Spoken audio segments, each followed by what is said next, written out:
محمد آراف صلی اللہ علیہ وسلم کو دعوت اسٹیج دیتا ہوں کہ وہ آئے اور ہم سب کے سامنے اپنی تقریر پیش کریں.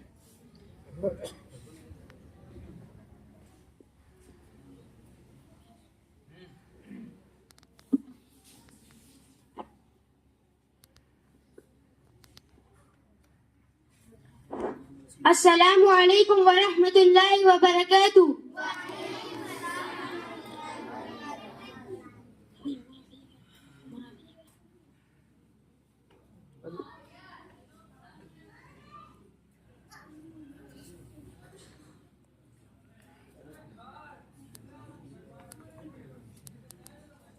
الحمد للہ رب العالمین والصلاة والسلام على رسوله المبين وعلى آله وصحبه أجمعين.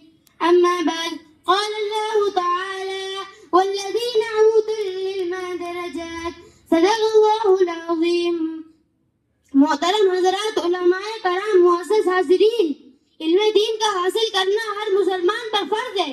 ہر مسلمان کو اتنا علم حاصل کرنا ضروری ہے جس سے وہ حلال و حرام کی پہچان کر سکے، اپنی نماز، اپنی زکوٰۃ، اپنا روزہ اور حج کی صحیح ادائیگی کر سکے. مگر وہ مسلمان جس کا پہلا سبق پڑھو یعنی علم سے دیا گیا ہے، جس کے نبی نے فرمایا: میں معلم یعنی علم سکھانے والا بنا کر بھیجا گیا ہوں، جس مذہب میں علم کی اہمیت کو خوب اجاگر کیا گیا. افسوس وہی قوم آج علم سے کوسوں دور ہے. کیا بچہ اور کیا جوان، سب کو علم سے گویا نفرت سی ہو گئی ہے. نسلیں کی نسلیں جہالت میں سفر کر رہی ہیں، مگر علم دین کا ذرا بھی شوق نہیں ہے. علم دین وہ علم ہے جس سے دنیا میں بھی عزت و رفعت ملتی ہے اور آخرت میں بھی سرخروئی نصیب ہوتی ہے. حضرات سنیے اور غور سے سنیے. علم کا اللہ کے لیے سیکھنا اس کے خوف کے حکم میں ہے، اس کی طرف میں نکلنا عبادت ہے، اس کا یاد کرنا تسبیح ہے، اس کے تحقیقات میں بحث کرنا جہاد ہے، اس کا پڑھنا صدقہ ہے، اس کا اہل پر خرچ کرنا اللہ کے یہاں قربت کا سبب ہے.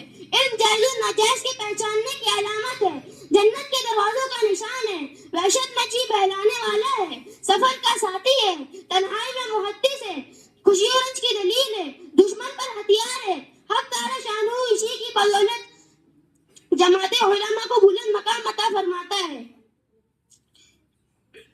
بس یہ خیر کی طرف بلانے والے ہوتے ہیں اور ایسے امام ہوتے ہیں جن کے نقشے قدم پر چلا جائے، ان کے کردار کی اتباع کی جائے، ان کے رائے پر عمل کیا جائے تو فرشتے ان سے دوستی کی چاہت کر لیتے ہیں اور اپنے پروں کو ان کی راہ میں بچھا دیتے ہیں. بزرگوں، علم دین سیکھنے والوں کے لیے دنیا کی ہر طرح خشک چیز دعا و مغفرت کرتی ہے. حتیٰ کہ سمندر کی مچھلیاں، جنگل کے درندے، چرنے والے جانور، بلوں میں رہنے والے زہریلے سانپ اور دوسرے جانور بھی ان کے لیے دعا کرتے ہیں.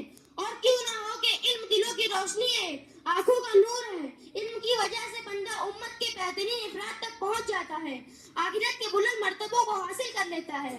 اس کا مطالعہ روزوں کے برابر ہے، اس کا یاد کرنا تہجد کے برابر ہے. اسی سے رشتے جوڑے جاتے ہیں، اسی سے حلال و حرام کی پہچان ہوتی ہے. وہ عمل کا امام ہے اور عمل اس کے تابع ہے.